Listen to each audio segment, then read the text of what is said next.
Tama na sa drama mo, Tiffany. Hindi na tumatalab sa akin ang mga ganyan. Kapag sinabi kong tapos na tayo, tanggapin mo na lang. Naubusan na ng pasensya ang lalaki sa babaeng naglulumiyad at sa mga napapadaan. Kaya't lalo pang nainis ang lalaki sa makulit na si Tiffany. Ako nga, Huwag mong ipilit, Clinton, dahil mahal kita. Kaya kong gawin ang lahat ng gusto mong ipagawa sa akin. I promise, araw at gabi, sisikapin kong mapasaya ka. Lahat gagawin ko. Just please, huwag mo lang akong hiwalayan. Nagkalat na ang eyeliner sa kanyang pisngi, dahil sa mga luhang kumawala mula sa kanyang mga mata. Ngunit tila hindi siya pinakikinggan ng lalaki. Malakas na inalis nito ang kamay niyang nakakapit sa binti nito. Ngunit sa kabila ng sakit, sumunod pa rin siya dito.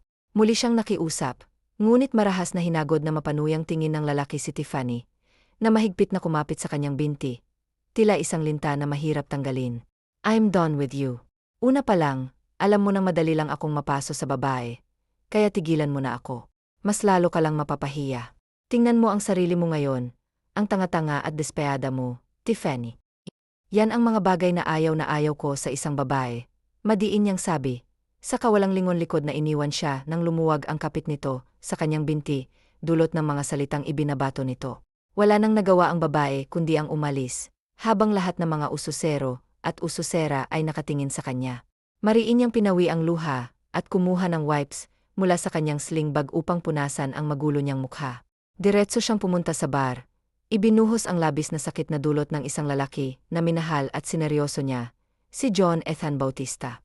Habang panay ang lagok ng hawak na bote ng margarita, nakipagsayaw siya sa kung kani-kaninong lalaki, hanggang sa may isang matikas na lalaki ang nag-aya sa kanya na magtungo sa pribadong lugar, na agad niyang pinaunlakan. Idadaan na lamang niya sa ligaya ang sakit na idinulot sa kanya ni John. Anong nangyayari?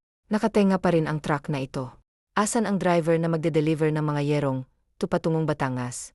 Umalingaw-ngaw ang kanyang boses sa loob ng warehouse na pinag-iimbakan ng kanyang mga produkto.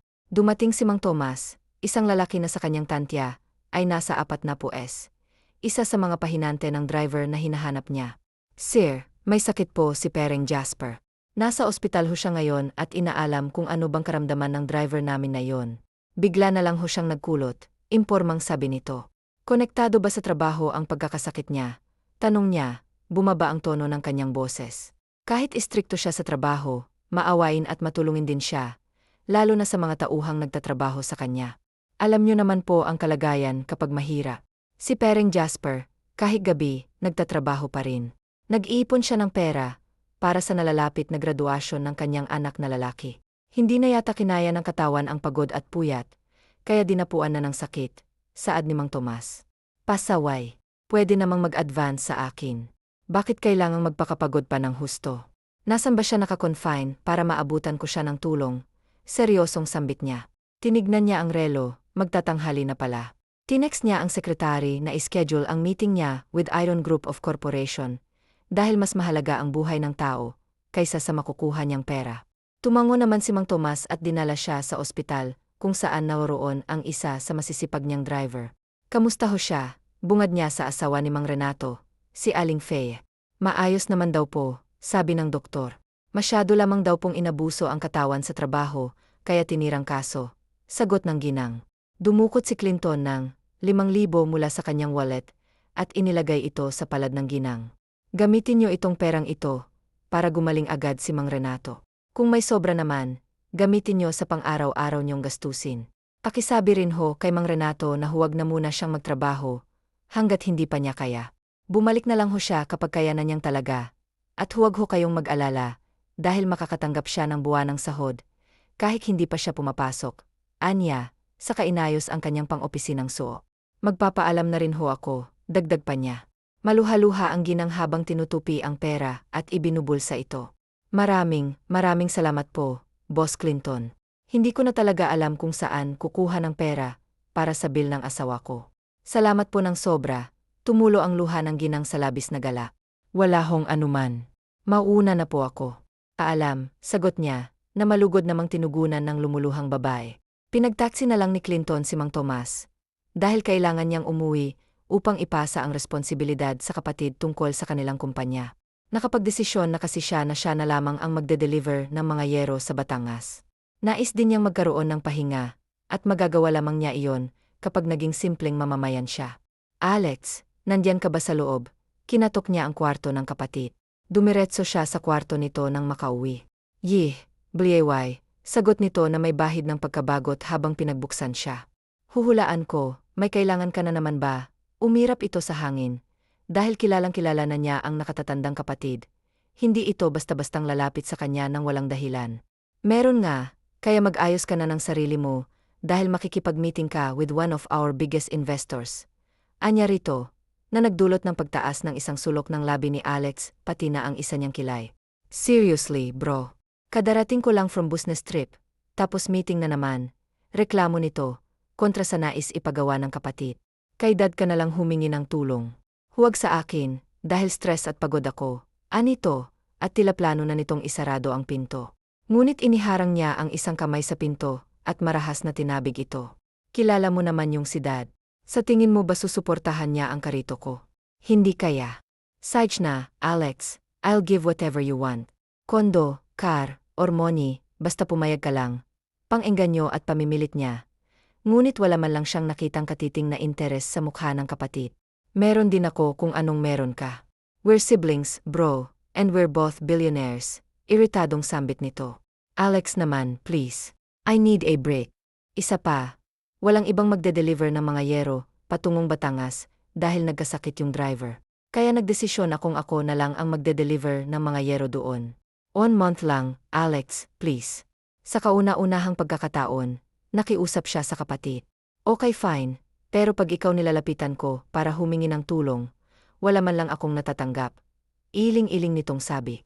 Okay na ang una't huli, kuya, may ding sabi pa nito, bago tuluyang isarado ang pintuan ng silid. Isang malaking ngiti ang sumilay sa labi ni Clinton.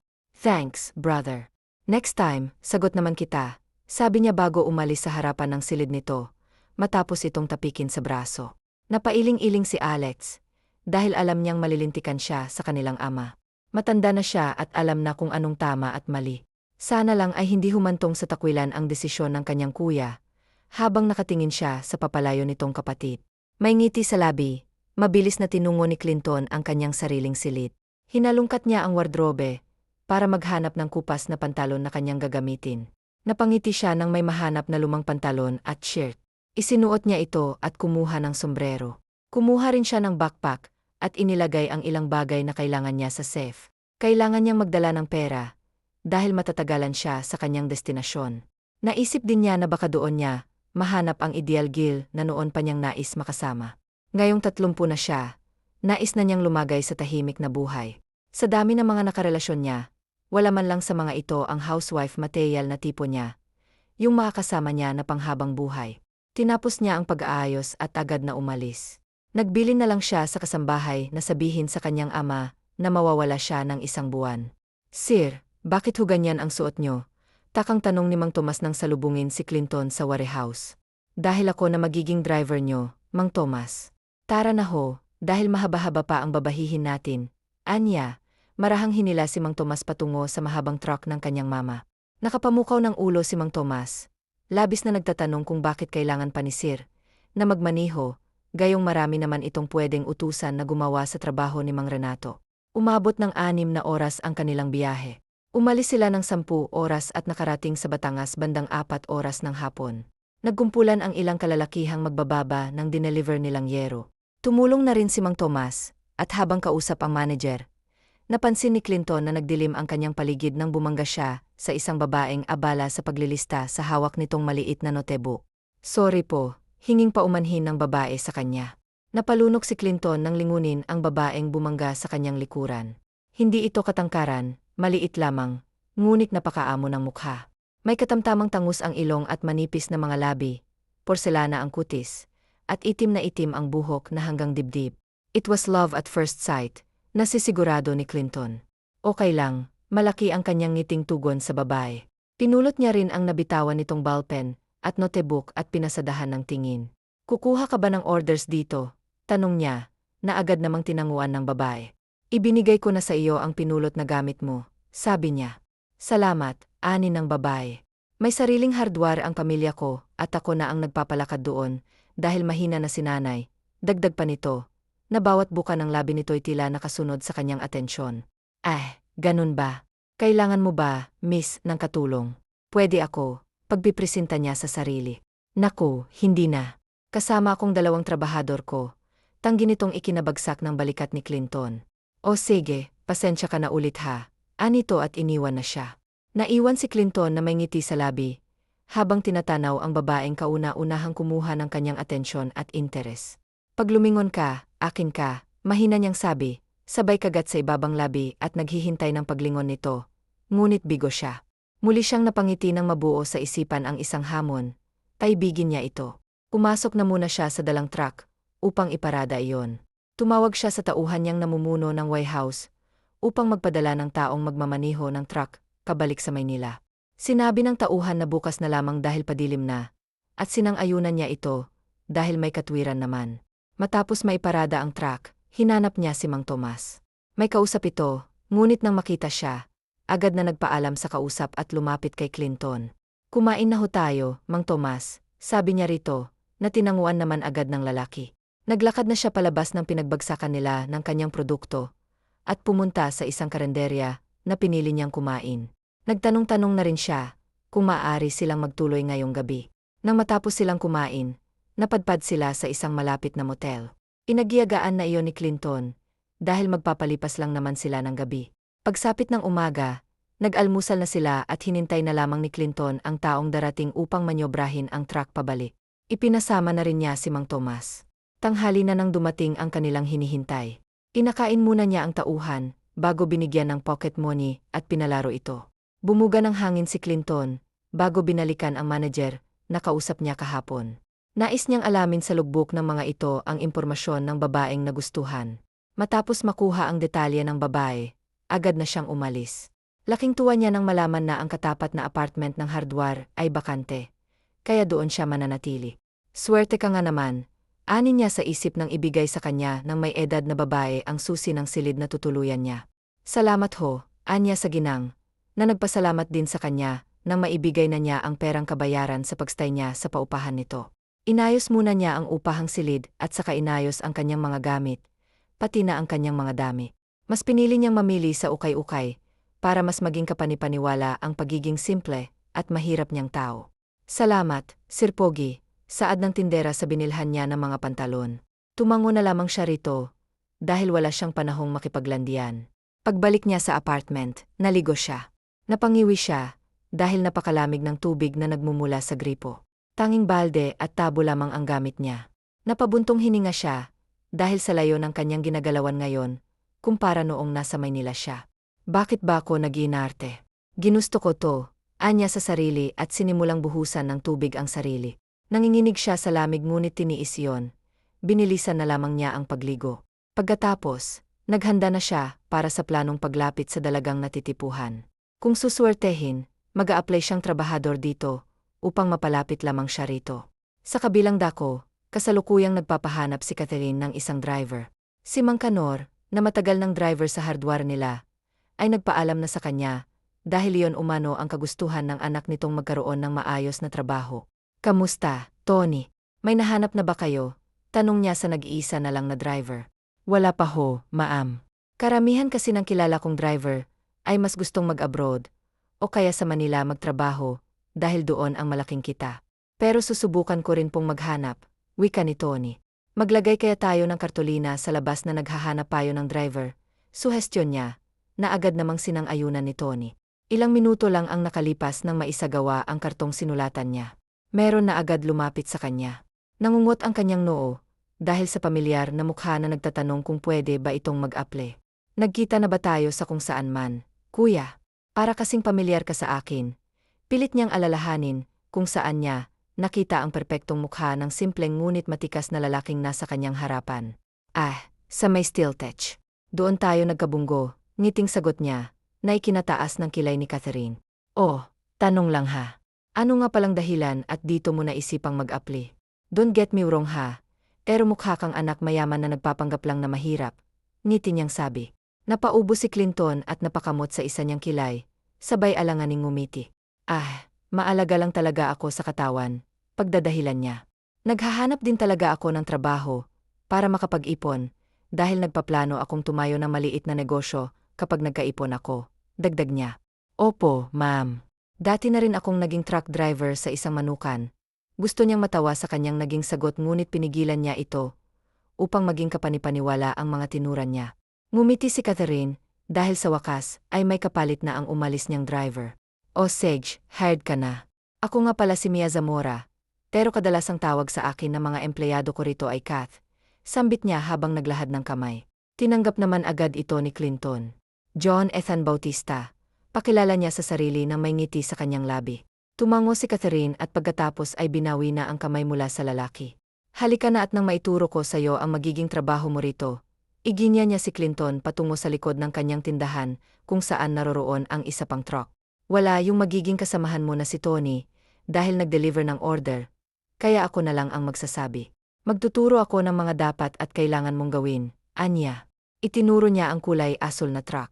Yun ang truck na palagi mong gagamitin kapag may mga customer na bumibili ng graba, hollow blocks, at iba pa. Hindi naman gaanong kahirap ang trabaho mo dahil magmamaneho ka lang naman. Meron namang mga pahinante na siyang magbababa ng mga karga ng truck mo. Kaya hindi mo kailangang kabahan. Pagbibiro niya rito. Sanay ako sa mabibigat at mahihirap na trabaho. Kath, pagmamayabang niya pa. Naku, binibiro lang naman kita. Ganito rin ako sa mga empleyado ko eh. Paliwanag niyang tinanguan naman ng lalaki. Wala pa namang customer, kaya sumama ka na muna sa akin sa tindahan para kapag may mga mabibigat na bubuhatin, ipapagawa ko sa'yo, Anya. Sinunod naman agad ng lalaki. Sabay na nga silang pumasok sa tindahan. Nakita pa ni Catherine ang pamimilog ng mga mata ni Nina, ang nag-isa niyang tindera, nang masulyapan nito ang bagong hardin nilang driver. Hoy, pasukan ng langaw ang bibig mo, kay biro niyang pukaw sa pagkatulala nito. Mamkat naman, nahihiya itong nagbaba ng tingin dahil sa pagkapahiya. Dagdag pa ang paglingon sa kanya ng kasama na mom niya, kaya't nakita nito ang kahiyahiyang ekspresyon niya. Ay sos, nahihiya ka pa. Ayos lang na pagpantasyahan mo itong si Clinton at mukhang single pa naman. Biro niya sa dalagang napapakamot na lang sa ulo. May nobyo na ako eh. Napahanga lang naman ako dahil ang pogi ng driver natin, depensa nito. Natawa naman si Catherine dahil binibiro niya lang naman ang dalaga. Malay mo magbago pa ang isip mo kay Fred, dagdag niya pang ikinasimangot ni Nina. Dahil kahit naman hindi kasing gwapo ni Clinton ang nobyo niya, hindi niya ito kailanman ipagpapalit dahil mahal na mahal niya ang kauna-unahang nobyo niya. Siya. At may customer na. Mamaya na lang tayong magkwentuhan, Anya. Iniwan na ang dalaga upang harapin ang paunang customer nila ngayong umaga. Naging busi ang tatlong tao na nasa loob ng tindahan dahil sa dagsa ng mga customer. Nakakadalawang balik na nga, yung si Ate Gil dito oh. Tingin ko type ka niya, Clinton, kaya kung todong pakite sa'yo kapag lumapit sa'yo eh. Wika ni Catherine nang umalis na ang isang babae na puno ng kolorite ang mukha. Nga. Karamihan sa mga namimili sa atin ngayon mga babae, iba naman mga binabae eh, pagsang-ayon naman ni Nina. Yun nga lang eh, tagi-isang piraso ang mga binibili. Halatang dahilan lang nila, yun para makita ang pogi nating kasama, dagdag pa nitong ikinatango-tango ni Catherine. Hindi naman siguro nahihiya ang depensa ni Clinton, kahit na ang totoo'y, nahahalata niyang mga nagpapapansin lang ang mga dumadagsang mumi. May, doon ka na muna sa likod, Clinton. Dahil iyan na naman ang mga babaita, o tandang-tanda ko, yung mga pintadong mukha ng mga paparating eh. Nasasayang lang, yung mga plastik at dyaryo ko sa ilang piraso na binibili nila, para lang makakita ng gwapo. Iling-iling na utos niya sa lalaki. Gustong matawa ni Clinton sa pagsusungit ni Catherine, sa naunang babae, na nais bumili ng 5 pirasong una medya na pako. Gustuhin niya mang nasa tabi lamang siya nito'y hindi maaari, dahil baka madamay pa siya sa mga sinusungitan nito. She's kind of cute, Anya. Napangiti bago tunguhin ang kinaroroonan ng truck na gagamitin niya. Tinesting niya muna saglit ang sasakyan, para naman magamay niya. Mga ilang minuto rin siyang nag-test drive, bago siya tawagin ni Catherine. Mag-deliver ka ngayon, pogi, Anya. Nagpangiti sa lalaki nang makalapit ito sa kanya. So, nagagwapuhan ka rin pala sa akin, pilyo niyang tanong. Pogi ka kaya? Oo, kaya. Sige na, mag-deliver ka na. Inosenteng tugon nito. Bigla-bigla na lang ikinasaya na malamyos ni Clinton. Hala siya. Bakit ka nagmudance diyan? Nabibigla niyang sambi. Sabi mo kasi pogi.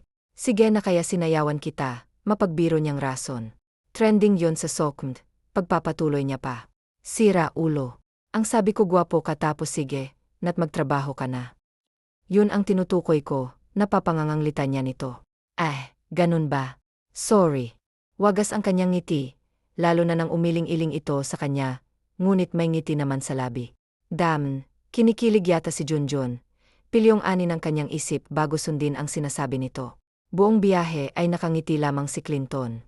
Kinilig pa nga ang babaeng pinagbagsakan nila ng graba at semento, dahil sa pag-aakala nitong para sa kanya ang matamis at nakasisilaw ng ngiting yon ni Clinton. Iba yung ngiti natin, boss Hulaan kong dahil yan kay Ma'am Catherine bulalas ni Steve na siyang pahinante ni Clinton. Halata bang masyado siyang dahilan? Wala siyang plano na sarilinin ng damdamin para sa amo nilang babae. Naku, boss, mabibigo ka kay Ma'am Catherine dahil may nobyo na yun. Anitong biglang ikinapreno ni Clinton sa minamanihong truck. Kamuntik pang masubsob si Steve. Mabuti na lang at napahawak siya sa bintana ng sasakyan. Boss naman, bigla-bigla kayong nagpepreye. Reklamo nitong salusalo ng isang palad ng dibdib. What did you just say? Tila nabingi siya sa sinabi nito kanina, kaya niya ito pinauli. Kako, may nobyo na ang boss natin. Isang engineer, boss, kaya wala kang laban doon. Sagot nitong hihinga-hinga. Matagal na ba sila? Seryosong tanong niya. Matagal-tagal na rin.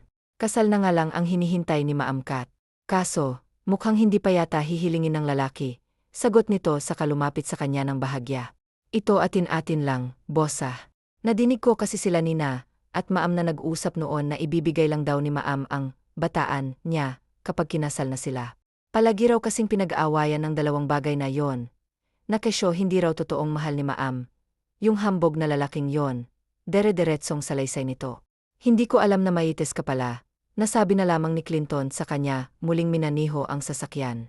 Wala siyang plano na tumigil sa may tihi. Mapaibig ang dalaga, wala sa bokabularyo niya ang salitang suko, lalo na, at hindi pa naman nakatali ang babeng gusto niya. Natapos ang maghapong naglalaro sa isipan ni Clinton ang mga nalaman tungkol sa babaeng natitipuhan. Nag-isip siya ngayon ng hakbang kung papaano mapapaalis sa buhay ng dalaga ang pesteng nobyo nito.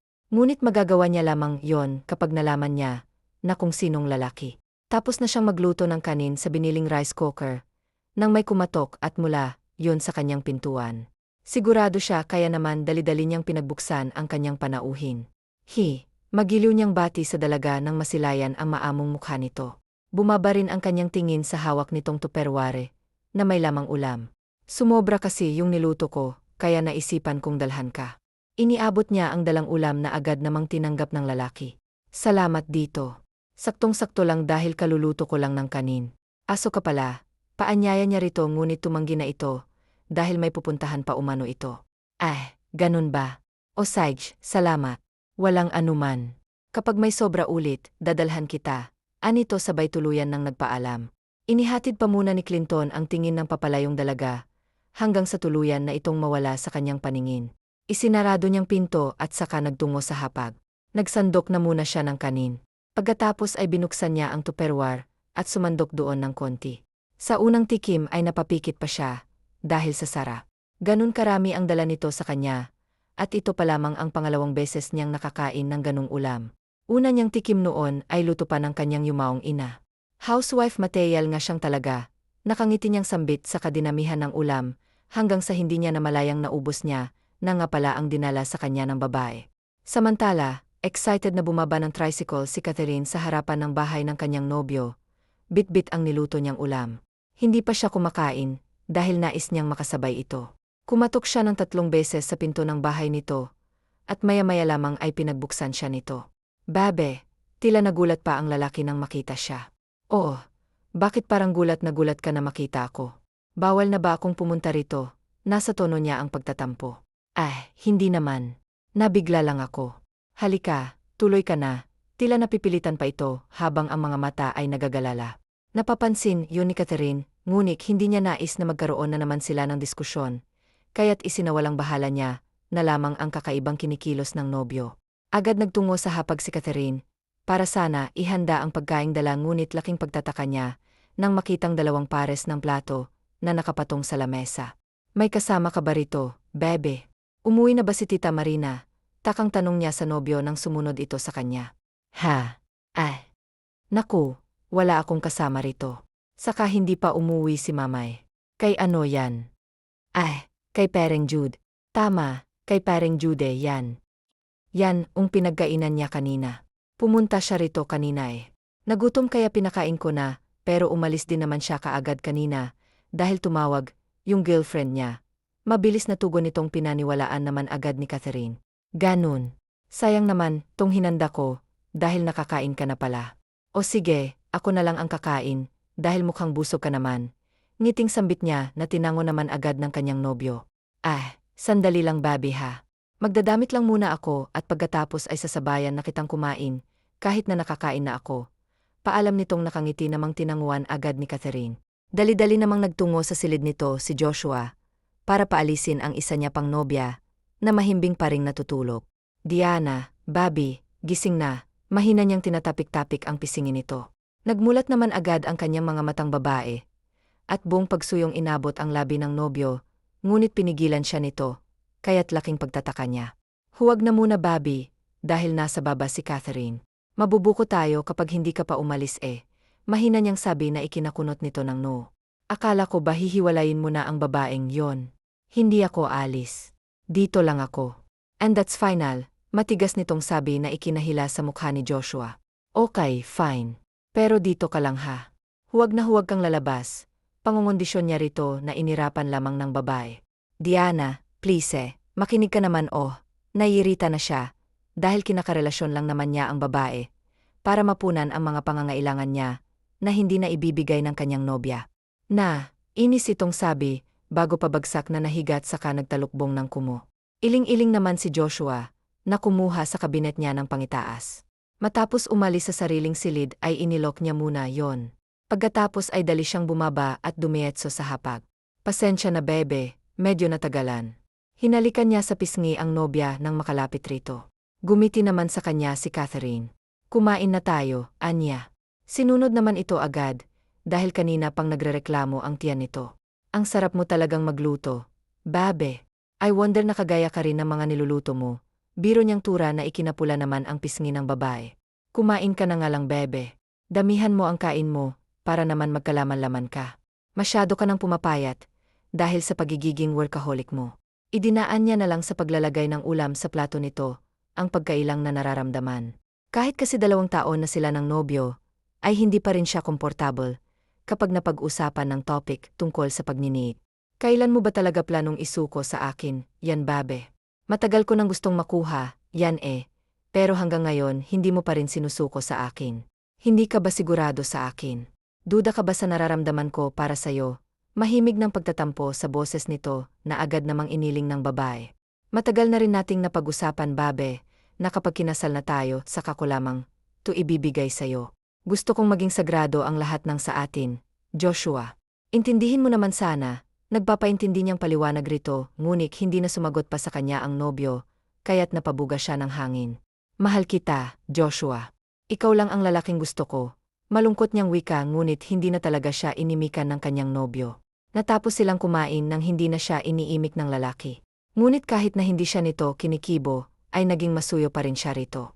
Sinabi niya pang sasamahan niya ito sa pagtulog ngayong gabi, ngunit mariin siya nitong tinanggihan, kaya't nakaramdam siya ng sakit lalo na nang ipagtabuyan na siya nitong palabas.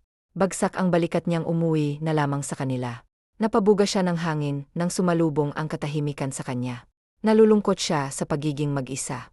20 anyos lamang kasi siya noon nang mamaalam sa mundo ang mama niyang may breast cancer. 4 na taon pa lamang ang lumipas, at ang ama niya naman ang namaalam dulot rin ng sakit nito. Ipinatong niya sa lamesa ang shoulder bag. Matapos roon kumuha ng pera. Bibili siya ng inumin na siyang tutulong sa kanya, para maibsan ng kalungkutang bumabalot sa kanya, sa mga sandaling to. Magiinom ka, boses, yon na nagmumula sa kanyang likuran. Liningon niya ang lalaki, saka pilit ritong ngumiti. Gusto mo rin bang uminom? Imbes na sumagot ay inaya niya na lamang ang lalaki. Hindi ako pala inom pero para sa'yo sasamahan kita, dahil ayokong maramdaman mo ang pagigiging mag-isa. Sa sinabi nito ay nakaramdam siya ng saya. May dahilan ba ang paglalasing mong to? Tanong niya nang sinimulan niya ng pagsasalin sa kanilang mga baso na binili nitong alak, matapos nilang maisaayos ang inumin pati na ang sisig na pulutan na madali ang niluto ni Catherine. Nalulungkot kasi ako, Clinton. Nakikita mo naman siguro na mag-isa na lang ako. Yung nobyo ko naman nagtatampo sa akin. Malungkot na pura niya, at saka tinungga ang gin, at pagkatapos ay nagsalin ulik at mabilis niyong ininom. Dahan-dahan ka lang at baka malasing ka. Masakit sa ulo ang hangover. Pagpapaalala niya rito ngunit ngumiti lamang sa kanya ang babae. Half day lang naman tayo bukas dahil linggo kaya huwag mong problemahin. Yung hangover na yan, Anya. Inumin mo na rin yang gin mo. Turo nito sa shot glass na hindi pa rin ito tinutungga. Sinunod naman ni Clinton ang sinabi nito. Tinungga niya ang inuming bago sa panlasa niya. Whiskey lamang kasi ang iniinom niya, kaya naman ang gumuhit sa lalamunan niya, ang ginay-mariin siyang napapikit nguni agad ring napamulat ng tawanan siya ni Catherine.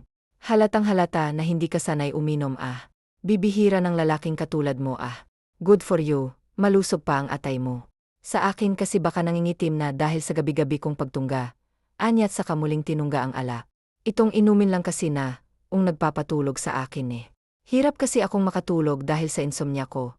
Pagtatapat niya at muli sanang tutunggain ng ginang pigilan na siya ni Clinton. Tama na yan. Hindi mo kailangang sandalan ng ala. Pwede mo akong sandalan. Pwede mo akong sabihan ng mga mabibigat mong dinadala. Sasamahan kita, Catherine. Hindi mo kailangang maramdaman ang pagiging mag-isa, dahil palagi na kitang sasamahan. Itinabi niya ang baso pati na ang botet sa kanya. Isinandal ang ulo ni ito sa kanyang balikat. Matulog ka na. Babantayan kita at hindi ako aalis, magtiwala ka.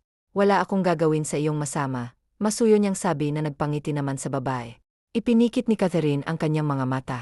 Naramdaman niya ang kamay nitong ipinatong sa balikat niya. Ngunit wala siyang naramdamang pagtutol doon. Unti-unting bumigat ang talukap ng kanyang mga mata. Salamat, Clinton, mahina niyang sambit hanggang sa tuluyan na siyang nilamon ng antok. Hindi mo deserve ang malbasurang pagtrato ng bulakbol na engineer na yon. Hindi siya ang lalaki para sa'yo, Catherine. Hindi siya ang makakasama mo kundi ako. Sisiguraduhin kong mamumulat ka sa kalokohang ginagawa ng walang hiyang Hakob na yon. Mahina man ngunit may diin niyang sambi. Sinundan niya kasi kanina si Catherine, at kitang-kita niya sa bintana ng silid noong lalaki ang isang babae, na walang saplot.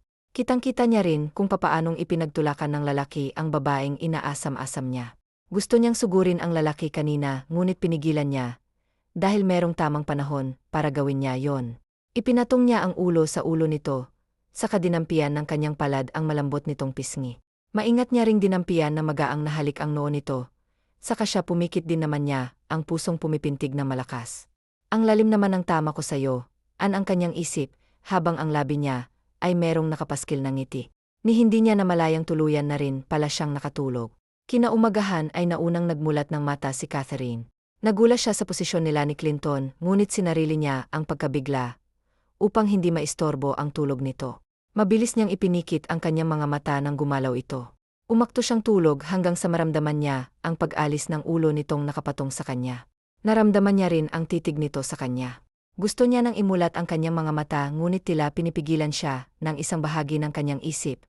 Kaya't ipinagpatuloy niya ang pagtutulog-tulugan, hanggang sa maramdaman niya ang mainit na hininga malapit sa kanyang noo.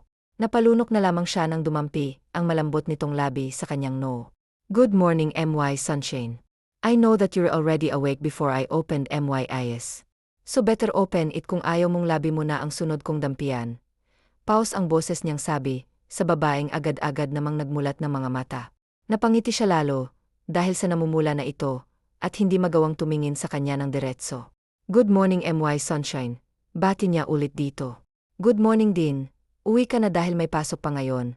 Mabilis niyang sabit saka dali-daling iniwan ito sa salas at nagmamadaling kumasok sa sarili niyang silid, habang hawak ang dibdib niyang tila nakikipagkarera. Ngiting tagumpay namang tumayo si Clinton. Nagpaalam pa siya sa tono na medyo malakas para marinig siya nito, bago siya tuluyang umalis. Naghanda muna siya ng agahan pagkarating sa inuupahang silid. Matapos ay sisipol-sipol niyang binuksan ang gripo, at na mapuno ay naligo na siya. Minadali niya ang pagkilos dahil excited na siyang makitang muli ang inaasam na dalaga. Handa na sana siya sa paggayak ng tumunog ang cellphone niyang nakapatong sa ibabaw ng lamesa. Alex, bakit?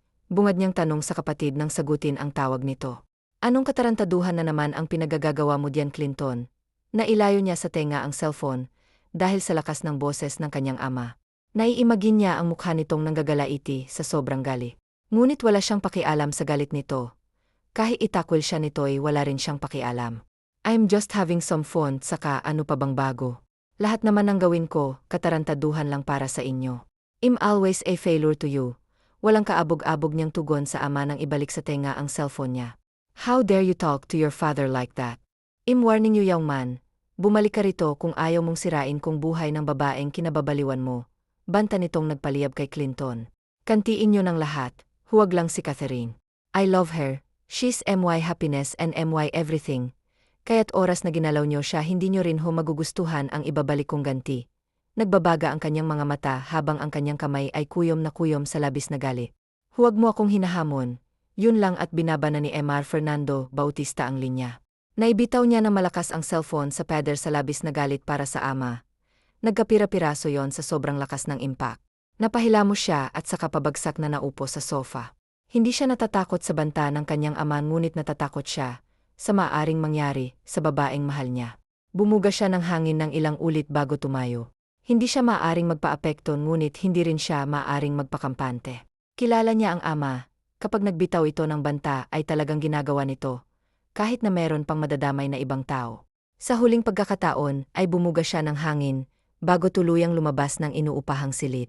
Diretso lamang ang lakad niya nang ang tumawid sa kalsada. Lete kayata pogi. Puna ni Nina ng daanan siya ni Clinton. Napasarap ang tulog ko eh. May kaltas ba kapag lete? Pabiro niyang tanong. Hindi ako nangangalat ng sahod. Sabat ni Catherine na ikinangiti naman kaagad ni Clinton. Good morning, ma'am. Sinaluduhan niya ito ng madalian, sabay pikit ng isa niyang mata rito. Nakatulog ka po ba, ma'am Catherine, kagabi ng mahimbing? Ngising dugtong niya pan, ngunit inihirapan lamang siya nito at saka tinalikuran. Ang kute mo, ma'am, ang sarap mong iuwi. Banat niyang ikinatili ni Nina. Dahil kanina pa itong kinikilig sa kanilang dalawa. Manahimik ka nga riyan, Nina, para kang inahing manok na sinasakal. Sita niya sa dalagang tinawanan lamang nito, lalo na nang makita ang magkabilaan niyang pisngi na mumula. Magtrabaho ka na down sa likod, masungit niyang mando kay Clinton. Yes, ma'am, sagot niya. Good morning ulit, ma'am. Pahabol niya pa bago tuluyang pumunta sa likod. Iling-iling namang napaupo sa silya si Catherine. Loko-lokong lalaki, nasambit na lamang niya. Gwapong loko-loko nun, ma'am. Banat pa ni Nina na ninusuan lamang niya. Ang daldal mo, isusumbong kita kay Fred niyan, ha. Natutulala ka down sa lokong yon. Pananakot niya ritong agad namang tumalab dahil tumigil na agad ito. Sunod-sunod nang nagsulputan ng mga Alex Tomers, kaya't naging busi na silang lahat. Hanggang tanghali lang silang magbubukas, kaya pagsapit ng 11:30 ay nagsara na sila. Ibinigay na rin ni Catherine ang sahod ng mga empleyado niya, kabilang na rin si Clinton. Lingguhan kasi siya kung magpasahod. Hindi ka pa ba uwi? Nakauwi na silang lahat, ikaw na lang ang naririto. May kailangan ka ba? Kulang ba ang binigay ko sa'yo? Sunod-sunod niyang tanong. Pero mamaya pa, kapag pumayag ka ng sumabay sa akin na kumain diyan sa malapit na karinderya. Iminwestro pa ng kanyang nguso ang sinasabi niyang kainan. Nagluto ako kaya ikaw na lang. Mabilis niyang sagot Makikikain na lang ako, malawak ang ngiti niyang sabi na ikinataas ng kilay ni Catherine. Pwede ka namang makikain, pero bilisan mo lang dahil pupunta ako kay Joshua para sabay kaming mananghalian. Pangungondisyon niyang sunod-sunod naman itong tinanguan. Alika na sa loob, ayaan niya rito. Anong tawag dito? Bakit parang nilagyan ng food color ang manok? Inusenteng tanong ni Clinton sa inihaing pagkain sa kanya ni Catherine. Chicken kuransyo nga. Ganun ba, chicken curry, palang tawag dito? Kakamot-kamot sa ulo niyang sambit, saka sinimulang kainin ang inihain nito sa kanya. Hindi ka ba kakain? Tanong niyang binabagalan ng kilos pati na ang kanyang pagkain. Doon nga ako sa bahay ng nobyo ko kakain, kaya kung pwede pakibilisan, dahil nakakaabala ka na. Naiinis yang ang sabi, habang panay ang tingin sa suot na relo malapit na mag-12. Bilisan mo namang kumain, Clinton. Pag-aapuran niya, ngunit mas lalo naman itong binagalan ng pagkain. Nananadya ka ba? Tikon niyang tanong, ngunit inosente lamang itong umiling sa kanya, kaya't nanlalaki na lamang ang ilong niyang kinalma ang sarili. Aalis na ako, ha, bahala ka kung anong gusto mong gawin dito sa bahay, basta siguraduhin mong kapag aalis ka na ay isasarado at ilalok mo ang pinto, o kay sige na be. Hinirap pa niya pa ito bago tuluyang tinalikuran. Huwag mo siyang nang abisuhan na pupunta ka, para naman masurpresa siya malaman niyang. Pahabol rito nang lalabas na ito ng pinto, na hindi man lang siya pinansin ni Catherine, at agad na nagpara ng tricycle na makalabas sa kanilang bakuran. Pag-aalis naman ni Catherine ay binilisan na ni Clinton ang kanyang pagkain. Kailangan niya kasing sundan ang babae. Dahil baka matuklasan na nito ang kalokohan ng nobyo nito. Kailangan niya mabigwasan ang pagmumukha ni Joshua. Kapag nangyaring nabuko na nga ito ni Catherine. Mabilis siyang nagpara ng tricycle at sinabi sa driver ang lugar kung saan siya paroroon. Sa kabilang dako naman ay kunot noong nakatingin si Catherine sa paris ng sandals na nasa labas ng bahay ng kanyang nobyo. Bahagyang nakabukas ang pinto, kaya't dahan-dahan siyang pumasok at doon ay lantaran niyang nakikita ang makamundong pagsasalo ng nobyo niya, pati na ang babaeng kaisa nito. Gusto niyang sugurin ang lalaki at pagsasampalin ngunit tila napako na ang kanyang mga mata sa kinatatayuan. Napakasagana na rin ng luhang kumakawala mula sa kanyang mga mata. Natutop niya ang bibig nang tuluyang bumaon ang lalaking akala niya, kanya lamang sa babaeng ito, hanggang sa nabitawan niya ang dalang ulam. Catherine, agad na lumayo si Joshua kay Diana at dali-daling sinuot ang nagkalat niyang saplot sa sahig. Bebe, let me explain, inakit niya ako, kaya ito nangyari so sorry, ikaw lang ang mahal ko, maniwala ka. Sunod-sunod niyang sabi ngunit isang malutong na sampal lamang ang natanggap niya mula sa nobya nang makalapit siya rito. Bakit mo nagawang lokohin ako, Joshua? Minahal kita ng buon ngunit bakit mo nagawang gaguhin ako? 2 taon na tayo, 2 taon, Joshua. Puno ng sakit niyang sumbat. Hindi mo kasi naibibigay ang pangangailangan ko, kaya ako naghanap ng iba. Nakayuko at matapat niyang sagot na mapait na manginis ihan ni Catherine. Hayop ka. Ang kati mo, napakawalang hiya mo. Sinayang mo lang ang lahat, ang dami-dami nating pangarap pa sa futuro natin ngunit, dahil lamang diyan sa kalibugan mo nasira ng lahat na ibibigay niya, balahat ng pangangailangan mo, hapes malaya ka ng gawin ang ikakaligaya ng lintik mong batuta na namukhang tuotpik. Puno ng sakit niyang sambit saka ito tinalikuran at patakbong lumabas na hindi niya namalayan si Clinton na nasa gilid lamang. Susunod ako, Catherine, ngunit bago yun babasagin ko muna mukha ng sira ulong Jacob na ito. Sambit niya at agadang pumasok sa loob ng bahay ni Jacob. Sino ka? Anong ginagawa mo rito sa pamamahay ko? Maangas na tanong ni Joshua sa lalaking hindi pamilyar sa kanya. Hindi mo naman kailangang malaman pa kung sino ako. Narito lang naman ako, para sirain niyang mukha mo na puro lang naman gawa ng siyensya. May diin niyang sambit at agad-agad itong sinugot. Buong lakas niyang pinadapo sa pisingin nito ang kanyang kamao, na siyang ikinatumba nito. Hindi pa siya nakontento at inulit pa ng inulik ang pagpapakawala rito ng malalakas niyang suntok. Tumigil lamang siya sa pambubugbog sa lalaki nang mawalan na ito ng malay. Tumayo siya at binalingan ng umiiyak sa isang sulok na babae. Habang balot ang katawan nito ng kurtinang hindi gaanong kakapalan, kaya't kita ang lawlaw nitong hinaharap pati na ang madamo nitong gitna. Niwalakala sa kalingkingan ni Catherine, I wonder kung ilan na ba ang lumamas diyan sa lawlaw mong dibdib, at kung ilang batuta na bang pumasok sa kuweba mong maluwag. Panunuyan nito na ikinang isilamang nito. Pinulot niya ang damit sa sahig saka iyon pinuna sa puno ng dugo niyang kamao, at pagkatapos ay lumabas na siya, at agad nagpara ng tricycle. Malayo pa lamang ang sinasakyang tricycle ni Clinton sa bahay, at sa hardware ni Catherine, ay tanaw na niya ang kaguluhang nagagana. Kuya, bilisan mo, mandon niya sa driver, na agad naman itong sinunod. What the hell is happening here? Dumagundong ang boses niya, pagkababa ng tricycle, sa mismong tapat ng tindahan. Nakuyom niya rin ng kamao, dahil sinira ng mga tauhan ng daddy niya ang tindahan ni Catherine, pati na ang mga paninda. Pinagsisira rin siniguro, talagang wala na mapapakinabangan, old man nanlilisik ang kanyang mga mata na matanaw ang amang hawak sa braso ang babaeng mahal niya na mugtong-mugto na ang mga mata sa labis na pag-iyak nito. Tumakbo siya papalapit sa mga ito ngunit hindi pa siya tuluyang nakakalapit nang harangin siya ng 4 na tauhan ng kanyang ama. Hinanda niya ang sarili para labanan ng 4 na lalaking hindi nalalayo ang taas at laki ng katawan sa kanya. Isa-isa niyang nilabanan ang mga ito, hanggang sa matagumpay niyang mapatumba ang 4 na tauhan ng kanyang ama. What have you done, John? Sige, Bautista, halos umusok ang ilong niya sa labis na galit. Para sa ama, nais niyang lapitan ng mahal ng patuloy sa paghigbi, nang mapatigil siya. Dahil sa paglabas ng baril ng kanyang ama, at walang ano-anong itinutok yun mismo sa sentido ni Catherine. Clinton, natatakot ako. Nanginginig at basag na ang boses niya nang salubungin ng mga mata ng lalaking hindi niya inakalang anak pala ng makapangyarihang tao. Ayoko pang mamatay, takot na takot niyang pagsambi. Dad, please, tama na. Nang hihina niyang pakiusap sa ama, habang unti-unting lumalapit sa takot na takot niya na mahal, gusto niyang yakapin at pawiin ang takot nito.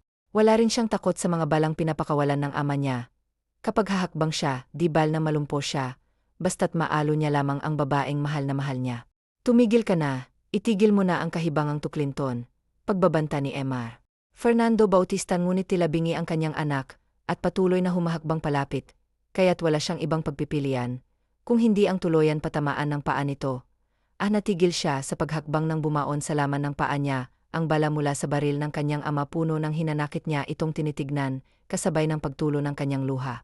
Napakasama mong ama ngayon na lang ulit ako, nakaramdam ng ligaya magmula na mawala si Mumi, alam mo ba yon? Tapos hahadlangan mo pa, anong klase ka bang ama? Panunumbat niya sa puntong yun, ay nawalan na ng malay si Catherine. Hirap man dahil sa tama ay dinaluhan ito ni Clinton. Hindi naman mapigilang maawa ni Mr. Fernando Bautista, kaya't sumenya siya sa mga tauhang tulungan ng dalawa. Dalhin niyo sila sa ospital. Utos niya sa mga tauhan, at agad nang tumalikod, kasama pang iba pa niyang tauhan ni hindi niya nalingon pa ang panganay na anak.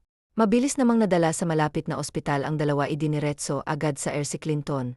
Dahil kailangang matanggal ang balang bumaon sa kanyang mga paa. Habang si Catherine naman ay unti-unti nang nagkakamalay. Nasaan ako? Si Clinton, asan si Clinton? Nag-hysterical niyang tanong nang bumalik sa isipan ng mga nangyari, bago siya nawalan ng malay. Huminahon lamang po kayo, miss. Nasa air na po yung kasama niyo, at kasalukuyang tinatanggal ang balang bumaon sa kanya saan ng doktor, na ikinatuwa ni Catherine.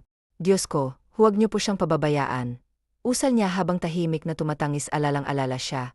Para kay Clinton, hindi niya maipaliwanag yung takot na nararamdaman niya nang makitang bumaon ang bala ng ama nito rito. Gusto niyang humiyaw, para sitahin ang ama nito, ngunit hindi niya magawa dulot ng sobra-sobrang takot. Dos, dalhin niyo po ako kay Clinton, gusto ko po siyang makita at makausap-pakiusap. Tumango naman ang doktor sa kanito, inutusan ng nurse na kumuha ng wheelchair.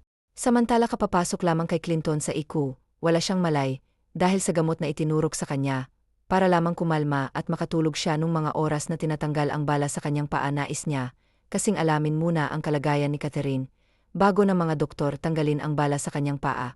Pagkahabag naman ang namutawi, kay Catherine pagkapasok sa silid ng ICU, matapos makita sa gitna ang walang malay na lalaki. Clinton, ayos ka lang ba? Gusto niyang kalt ka ng sarili. Dahil sa katanungang lumabas sa kanyang bibigay yung nakikita niya namang hindi ito okay. Gumising ka na dyan please eh. Inabot niya ang palad nito at saka yung dinala sa kanyang pisngi. Huwag namang pati ikaw mawawala pa sa akin. Espesyal ka na sa akin Clinton, kaya please gumising ka na dyan. Paus na paus niya ngunit pinipilit paano ko pa rin masabi, yon dahil sa pag-asang may rinig niya ako. Damayan mo ako, tulungan mo ako.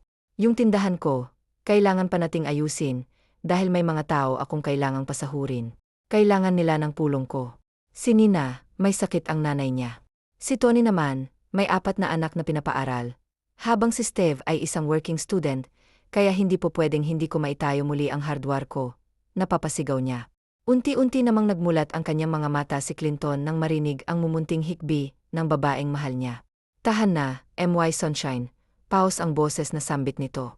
Agad namang nagpunas ng luha si Catherine gamit ang likod ng kanyang palad, habang ang sipon niya ay basta na lang niyang isiningit sa laylayan ng damit niya. Palihim na lamang na natawa si Clinton sa ginawa ng dalaga. Salamat naman at nagkamalay ka na. Sa huling pagpatak ng kanyang luha, palad na ni Clinton ang pumawi sa yon. Tahan na. Hindi natin sila pababayaan. Okay. Tutulong ako, pangako yan. May ngiti sa labi niyang wika, sa kahinaplos ang pisngi nito. Patawad, Kath.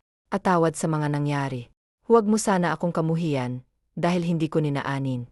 Mahal kita, Catherine, buong pusong pagtatapat niya sa kanyang damdamin na ikinagulat naman ng babae. Natamem siya at hindi alam ang sasabihin.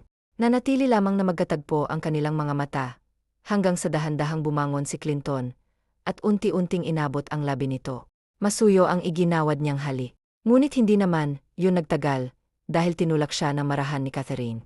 Huwag mo naman akong madaliin. Kagagaling ko lang sa breakup eh. Nakayukong wika niyang ikinangiti naman ni Clinton. Pasensya na. Nadala lang, napapakamot sa batok niyang paumanhin dito. Pwede payakap na lang. Sa yakap mo kasi ako huhugot ng lakas. Anya na agad namang pinaunlakan ni Catherine.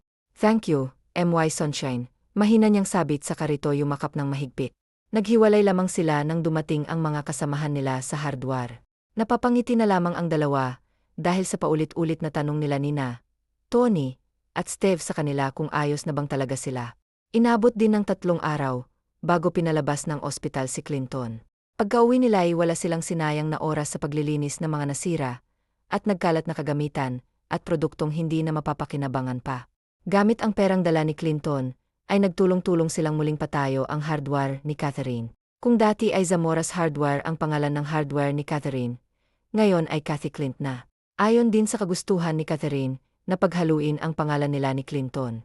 Isang buwan rin ang ginugol nila sa pagkukumpuni, bago tuluyang naipatayo ang hardware ni Catherine.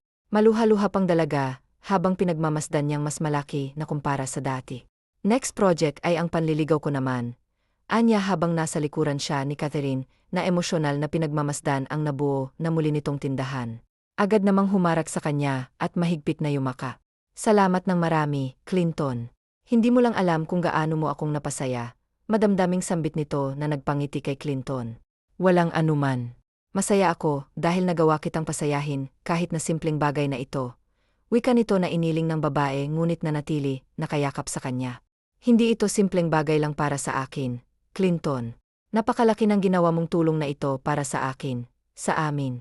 Mula pa sa lolo ko ang hardware na ito, kaya't napaka-importante ng Kathy Klein para sa akin. Kaya sobrang thank you. Hinigpitan pa niya ang yakap rito sa labis na gala. So, pwede na rin siguro kitang ligawan. Anya na sinagot naman ito ng isang tipid na tango. Really? Gulat at hindi makapaniwalang pinaharap niya ito sa kanya. Naman, pero asahan mo nang hindi magiging madali ang lahat. Okay, ngiting sambit niyang ikinangiti na malawak ni Clinton. Napasuntok pa ito sa hangin sa sobrang tuwa na animoy sinagot na siya. Ang naman ng reaksyon mo. Inapayagan pa lang naman kitang manligaw sa akin, pero ang saya mo abot hanggang langit na, natatawa niyang sabi rito. Para mo na rin kasi akong sinagot, anya na may ngiti sa mga labi. Sira, manligaw ka palang ano. Alam ko. Muli silang nagyakap ngunit daglian lamang dahil marami na ulik ang Alex Tomers nila. Mga bandang 10 oras ng umaga ay nagpaalam na muna sila Clinton at Catherine sa mga kasamahan dahil magtutulungan pa sila sa paghahanda ng pananghalian. Idineklara kasi ni Catherine na sasagutin niya ang pananghalian ng mga tauhan niya para naman hindi na mamasahe ang mga ito pauwi sa kanya-kanyang mga tahanan. Sa kanilang paghahanda ay hindi nawala ang kulitan, tawanan at asaran. Tikman mo nga ito, Clinton, kung okay na ang lasa, anya sa huling putahing niluto nila. Lumapit naman agad si Clinton hawak ang isang kutsarita, saka kumuha ng sabaw saka iyon tinikman. Tila siyang kinilig, dahil sa nanunuot na asim ng sinigang na niluto nito. Masarap, nag-thumbs up siya sabay ngiti na naman sa kanya ang babae, at agad na nakisuyo. Tanggalin na sa kalan, yung kaldero. Dadalhin na lang ba natin, pagkain nila sa tindahan? Tanong niyang tinanguan naman agad ni Catherine. Ako na lang ang magdadala nitong ulam at kanin, pagpipresenta niya. Sige, tinapunan niya lamang ng dagli ang tingin si Clinton, dahil busi siya sa tinitimplang juice. Grabe naman, pahanda niyo sa amin, Ma'am Catherine. Nakapantulog ng laway bulalas ni Tony matapos itong maghugas ng kamay. Nga, Ma'am Kath. Salamat sa malapiestang pagkain ha. Segunda naman ni Nina at Steve. Deserve nyo, to dahil mga masisipag kayong lahat. O siya, magsikain na tayo't magpakabusog. Kailangan maubos natin lahat ha. Wika niyang may ngiti sa labi. Sinuliapan pa niya pa si Clinton na nasa kanyang tabi. At masuyo itong ginantihan na matamis na ngiti. Kain na rin tayo, pag-aaya niya rito. Maupo ka na, Your Highness, at nang mapagsilbihan ka na ng gwapo mong hari. Kinindatan niya ito bago kumuha ng 2 plato. Palihim namang nasapo ni Catherine ang kanyang pisngi na nag-init. Lantaran pala siya kung manligaw, sa isip-isip niya. Salamat, ngiting sambit niya nang ibigay na nito sa kanya ang platong nilagyan nito ng pagkain. Welcome. Muli ay kinindatan niya ito. Naupo na rin siya sa tabi nito at natutuwa sa mga kasamahang inaasar sila na kesyo. Huwag na raw nilang patagalin. Hindi kailangang madaliin ang lahat, Tony. Kailangan kong paghirapan ang magiging premyo ko. Ngiting patol niya sa pagbira ng mga ito. Sumang-ayon naman ang lalaki sa kanya. Panay pa rin ang biruan nilang lahat habang kumakain. Nang matapos ay sina Clinton at Catherine na rin ang nagligpit. Dahil may mga mamimili ng kailangang asikasuhin ng mga tauhan nila. Ano kaya kung mag-set tayo ng outing sa kanilang lahat? Triat natin sila sa isang beach kasama ang pamilya nila. Once a year nating gawin, to all summer na susunod. Suhestyon ni Clinton nang magsarado na sila ng tindahan. Noon ko pa talagang gustong gawin, yan kaso hindi ko lang talaga nabibigyan ng oras at panahon. Pero ngayong narito ka na, pwedeng-pwede na. Basta't matulungan tayo Palagi mo akong katulong sa lahat ng bagay. Sunshine, ngiting sambit niya na ikinangiti rin nito dito. Dito ka na lang maghapunan, para naman may kasabay ulit ako. Gusto ko yan. Kung gusto mo rin dito na ako titira, para palagi kang may kasama. Sira. Hindi pwede no, namumula niyang sambit sa karito nag-iwas ng tingin. Saka na pag sinagot na kita. Tumakbo siya papasok matapos niyang sabihin yon. Wagas naman ang pagkakangiti ni Clinton. Kinikilig rin siya, hanggang sa tuluyan na rin niyang ihakbang ang kanyang mga paa para sundan ang reyna niya. Ano palang ihahanda mo ngayong gabi? Tanong niya nang makalapit siya rito. Kar, di ba favorite mo yon? Tumango siya bilang tugon at dahan-dahang inyakap ang sarili mula sa likod nito. Clinton, ano bang ginagawa mo? Let's stay like this for a while, sunshine. Gusto kitang yakapin ng mahigpit. Isinandal niya ang baba sa lig nitong ikinasanghaap ni Catherine. Hindi mo kailangang kabahan, sunshine, dahil wala naman akong gagawin na hindi mo magugustuhan. Behave akong manliligaw, promise. Pagpapangaak niya bago tuluyang idinikik ang sarili rito. Ang sarap lang ang feeling ng ganito, kayakap ko ang babaeng gusto ko. Akiramdam ko pag-aari na kita, dugtong niya pa sa mahinang tono. Hindi naman magkamayaw ang puso ni Catherine, para na yung lalabas. Kumalas lamang ito nang merong kumatok. Ako na lamang ang magbubukas. Anitong tinanguan niya na lamang sa kalamang kumalma ang puso niya ng tuluyan na itong makaalis. Alex, ano na parito ka? Kunot ang noong tanong niya sa kapatid na ang mapagbuksan niya ito. Si Dad, wala na siya, Clinton. Sumabog ang sinasakyan niyang eroplano, habang papunta siya ng France. I need your help, bro. Hindi ko kayaong mag-isa, imporma nitong nagpabigay Clinton, hindi siya makapaniwala. Naging masama man sa kanyang ama ngunit ama niya pa rin ito at mahal niya ito. Nasaan ang katawan ni Dad? Tila may bumabara sa lalamunan niya sa naging tanong niyang yon. Umiling si Alex kasabay ng pagtulo ng luha nito. Abuat ang relo na lang ni Daddy nakuha ng mga otoridad. Nanlulumo namang napasandal sa gilid ng pintuan si Clinton. Hindi niya lubusang maisip na sa ganito lamang magtatapos ang buhay ng kanyang ama. Hintayin mo ako rito. Magpapaalam lang ako sagli at sabay tayong babalik na Maynila. Sambit niya na tinanguan lamang ng kapatid niya. Huminga siya ng malalim bago nagtungo sa kusina. Catherine, tawag niya rito. Oh, sino yung dumating? Nakangiti niyang tanong ng lingunin nito, ngunit agad ring nawala ang ngiti niya sa labi na makita ang kalungkutan sa mukha nito. May problema ba? Agad niyang iniwan ang ginagawa para duluhan nito. Hinaplos niya agad ang pisi ni Clinton na merong tumulong luha roon. Bakit gusto niya ring maiyak sa nakikitang emosyon sa mga mata ng lalaking kaharap? Wala na si Dad, wika niya ng kinabigla rin ng dalaga. Mahigpit siya nitong nyakap, kaya't naibsan ng bigat na kanyang nararamdaman. Nasa labas ang kapatid ko at sasama ako sa kanyang pabalik ng Maynila. Hindi man naging mabuti sa akin, sa atin si Dad, pero mahal ko siya. Kailangan kami ni Dad. May sunshine, kaya ko alis ngunit pangako babalik ako, at sa pagbalik ko itutuloy natin ang sa atin. Mahal na mahal kita, Mia Zamora, hinagkan niya ang noon ito. Hihintayin kita. Naluluhang sambit niya na ikinangiti ni Clinton. Sabay na silang gumala sa yakap ng isa't isa. Gustuhin niya mang sagutin ang pagmamahal nito ngunit merong tamang oras para sabihin niya rito ang tunay na nararamdaman. Kasabay ng pag-alis nito ay ang pagtulo ng kanyang luha. Lumipas ang 1 buwan hanggang sa naging 2 buwan nang walang Clinton ang nagpapakita. Namimiss niyo na siya, Ma'am Ano, anik ni na isang umaga dahil matamlay na naman ang boss nila. Bibihira na lang rin nila itong makita ng ngumiti at bibihira na ring makipagkulitan at biruan sa kanila. Nawala ang sigla nito magmula nang umalis si Clinton. Sobrang nina. Gustuhin ko mang puntahan siya, pero hindi ko naman alam kung saan. Bukod down ay natatakot din ako, wika niyang nakapangalumbaba. Natatakot ka naman sa Maam? Takang tanong niya. Takot na baka may mahanap na siyang iba. Babaeng hindi pakipot at hindi matagal sumagot ng, at I love you too. Malungkot niyang tugon. Ano ka ba naman, Maam? Hindi yun magagawa sa'yo ni Boss Clinton, dahil patay na patay yun sa'yo. Mahal na mahal ka kaya nun. Tiwala lang kasi, Maam. Malay mo maimportanteng ginagawa. Alam mo kasi ang mga mayayaman, Maam, kapag may nawawala sa isang miyembro ng pamilya, nililipat agad yung yaman at kapangyarihan. Ganun yung napapanood ko sa mga telenovela, saad nitong kinabok. Hininga lamang ni Catherine. Natapos pa ang maghapong walang kabuhay-buhay ang dalaga. Sinabihan niya rin ang mga tauhang huwag na munang pumasok bukas, dahil sa masama ang pakiramdam niya. Sa kabilang dako naman ay abala sa paghahanda sa sarili niya si Clinton. Tapos niya na kasi ang mga kailangang gawin. Naipasa niya na sa pangalan ng kapatid ang pagiging chairman.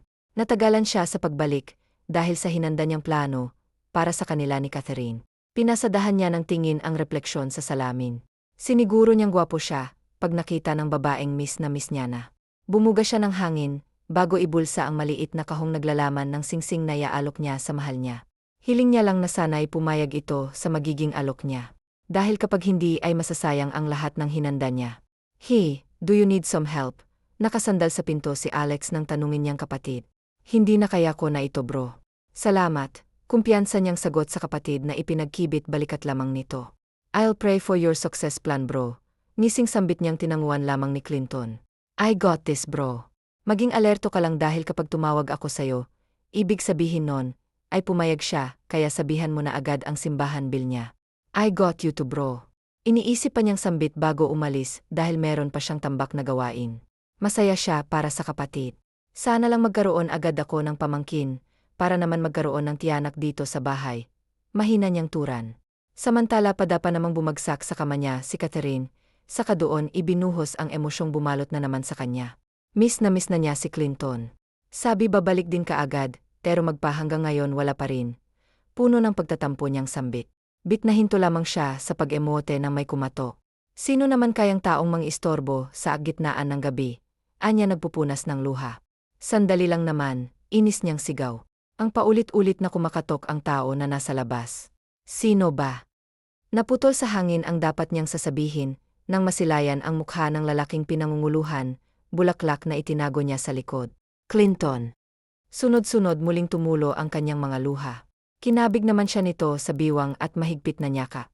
Akala ko hindi ka nababali. Akala ko naghanap ka na ng iba. Akala ko hindi mo na ako mahal. Sunod-sunod niyang sabi habang umiyak. Pwede ba namang mawawala ang pagmamahal ko sa'yo, gayong nakaukit ka na sa puso ko? Mahal kita, Catherine, mahal kaya tahan na. Pangako kung hindi na ako muling alis pa. Marahan niyang hinaplos ang buhok nito, saka patuloy na hinahagkan ng noo at buhok nito. Kumala siya upang iabot ang bulaklak na hawak. Lumuhod din siya kaagad matapos nitong tanggapin ang bulaklak, dinukot niya rin sa bulsa ang maliit na kahon saka iyon binuksan at inialay sa babaeng minamahal. Napangiti siya nang muling tumulo ang luha nito, habang salon ng palad ang bibig. Maya Zamora, will you accept my love? Would you accept me to be your partner until the rest of our lives? Puno ng pagmamahal niyang tanong rito. Clinton, gusto kong makasama ka hanggang sa huling hininga ko. Gusto kong maging asawa mo, luha ang sagot niya. Wala namang pagsidlan ng tuwang nararamdaman ngayon ni Clinton. Dahil sa wakas ay nakamit niya rin na matagal nang inaasam na sagot mula rito. Unti-unti niyang isinuot sa palasingsingan nito ang binili niyang princess coat na diamond ring matapos. Yon ay tumayo na siya, at may ngiti sa labing pinawi ang mga luhang kumawala sa mata ng babaeng mahal niya. I love you, my sunshine. Mahal din kita Clinton ko. Puno ng pagmamahal niyang tugon. Tila tumaba ang puso ni Clinton sa narinig. Sobrang saya niya. Unti-unti niyang inilapit ang labi sa noon ito, saka iyon hinagkan inabot rin ng kamay niya ang baba nito, upang magpantay ang kanilang mga mata. Masuyo siyang ngumiti saka muling iniusok. Mahal na mahal kita, bago tuluyang magtagpo ang kanilang mga labi. Gamit ang paa niya, isinara niyang pintot saka binuhat si Catherine patungo sa silid nito. I love you, sambit niya sa pagitan ng kanilang mga halik, habang dahan-dahan niya itong inihiga sa kama. Buong puso niyang ipinaramdam kay Catherine ang pagmamahal niya. Napuno ng mahihina nilang halinghing ang apat na sulok ng silid. Naghiwalay lamang ang kanilang mga katawan nang tuluyang maramdaman ng pagod. Kinaumagahan ay tanghali na silang nagising. Masakit ba? Nasa tono niyang pag-aalala na mapangiwi si Catherine nang subukan nitong bumangon. Ganito pala kapag unang anang ikinangiti ni Clinton. Sa una lang yan love. Paniniguro niya sabay yakap sa biwang nito. Ang dami mo namang endearment sa akin, nakangusong reklamo niya. Hindi mo ba gusto? Gusto pero gusto ko isa lang para naman yun din ang tatawag ko sa'yo. Paliwanag niya. O sige, sa love na lang tayo, para naman palagi mo akong tinatawag na mahal. Namula naman ang magkabilang pisngi niya, hanggang sa pupugin na naman siya ni Clino ng halik dulot ng panggigigil sa kanya. Matapos maghanda ng pagkain ay pinagsilbihan na ni Clinton si Catherine. Hinintay niya munang makatulog ang babae, para maisagawa ang plano. Nang tuluyang makatulog si Catherine, ay dahan-dahan nang umalis si Clinton. Binalikan niya ang apartment at saka doon, kinuha ang perang itinatago niya sa ilalim ng kama. Asalamat na lamang siyang hindi pinakialaman ng landlady ang silid niya. Nang makuha ang pera ay nagtungo na siya sa mga bahay ng kasama sa trabaho. Sa wakas magiging misis na rin si Maam. Masaya kami para sa inyo boss. Sininayon. Kami rin boss, masaya kami para sa inyo ni Maam. Best wishes po. Segundo naman nila Steve at Tony na ikinangiti naman ni Clinton. Maraming salamat sa inyo. Naparito talaga ako. dahil plano kong paunahin na kayo ng Maynila. May hotel na akong pinahanda para sa tutuluyan nyo. May sasakyan na rin na paparating para mahatid kayo sa hotel na sinasabi ko. Mamaya susunod na rin kami at bukas na bukas din magaganap na ang kasal. Salaysay niyang sinang-ayunan naman ang lahat. Bago umalis ay pinaghati-hati niya sa 3 ang 1 milyon niyang pera. Para naman merong magamit ang mga ito, na panimula, para sa pinapangarap na negosyo. Maluha-luha ang 3 sa sobrang saya. Masaya rin si Clinton na nakatulong siya sa kapwa. Pagbalik niya ay nakahinga siya ng maluwag. Dahil mahimbing pa rin ang tulog ng mahal niya. Ipinasya niya na munang maligo, matapos ay binasa niyang bimpo. Sa kanilagyan niya ng tubig ang kinuhang plangganita. Maingat niyang pinunasan si Catherine, hanggang sa magmulat na ito. Good afternoon, love. Ngiting bati niya rito, habang pinupunasan ang isa nitong binti. Ngumiti rin naman si Catherine. Naramdaman niya ang pag-init ng pisngi, habang pinagmamasdang mahal niyang pinupunasan siya. Aalis ba tayo, love? Tanong niya na mapansin ang ayos nito. Kailangan na kasi nating bumalik na Maynila, dahil naghihintay na sa atin ang simbahang magiging saksi sa pagmamahalan nating dalawa. Ha, agad-agad. Gulat niyang tanong dahil alam niyang hindi madali ang pagsasaayos ng kasal, maraming kailangang lakarin. Yes, isa na rin sa dahilan kaya ako natagalan na makabalik sa'yo, dahil sinasaayos kang kasal natin. Grabe ka na talaga, love, sobra mo naman akong pinapasaya. Nanubo ang kanyang mga mata, kaya't agad na binitawan ni Clinton ang bimpo, saka sa kanya lumapit masuyo niya itong nyakap. Lahat gagawin ko basta mapasaya ka lang, mahal na mahal kita, napakasaya ko. Dahil sa wakas ay pumayag ka na maging asawa ko. Halos ipagsigawan ko na nga ang galak na nararamdaman ko, aso pinipigilan mo ako. Dahil baka isipin ng mga taong malapit sa bahay mo may kasama kang baliw. Natatawa niyang wika na ikinatawa rin ni Catherine. I finally heard your law again, my love.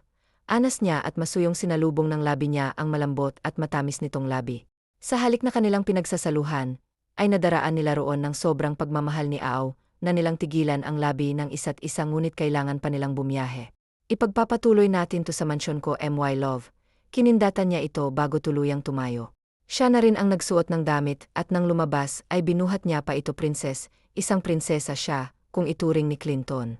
Pagkaating sa mansyon ay halos malula si Catherine sa sobrang laki ng bahay nila Clinton, nagmando agad ang lalaki sa mayordoma, na ipaghanda sila ng hapunan na agad namang sinunod ng may edad na babae. Hindi pa rin talaga maproseso ng utak ko na ganito, kaya man ang mapapangasawa ko, sino ba naman kasing mag-aakala ng isang driver, bilyonaryo pala. Manghangturan niya na marating na nila ang silid ni Clinton. Natawa na lamang si Clinton sa tinuran ni Catherine. Naalala mo ba yung araw na nabunggo mo ako? Dahil busi ka sa paglilista ng mga kailangan mong materyales. Tanong niya bago nahiga sa hita nito. Naman, tandang-tanda ko pa yon. Sa totoo lang na starstruck talaga ako sa'yo noon. Pero hindi ko lang pinapahalata. Dahil nahihiya ako pagkatapos noon makikita na lang pala kita sa harapan ng tindahan ko at nag-a-apply ka na bilang truck driver, aso naalala mong talaga ako. Panunukso niyang tipid naman itong tinanguan. Tandang-tanda kong hulman niyang gwapong mukha. May ngiti sa labi niyang sambit, saka siya yumuko at inabot ang labi nito. Salamat dahil dumating ka sa buhay ko, love. Salamat dahil minahal at pinasigi mo ang isang simpleng katulad ko. Hinaplos niya sa pisngan ang lalaki, saka ito muling hinagkan sa labi. Mahal na mahal kita. Masuyo niyang wika, kaya't ang nakahiga niyang Fanny ay agad-agad na bumangon, para lamang mapalalim nito ang iginagawad niyang dagliang halik rito. Kakalasin na sana ni Clinton ang sapot ni Catherine, nang kumatok ang isang katulong. Damn it! Mamaya na kayo mangistorbo, inis niyang sabi, kaya't natigil ang pagkatok ng katulong. Bakit mo naman sinigawan? Maingi sa labi niya nang tanungin yun kay Clinton. Nasa momentum na kasi tapos mangistorbo. Let's continue na, love. Dahil nagwawala na ang sawa na nakatago sa loob ng pants ko. Wika niya at saka muling inangkin ang labi ng mahal niya. Napakaganda mo talaga, Catherine. Paus niyang turan saka ituluyang inangkin. Bandang 9 oras na tapos ang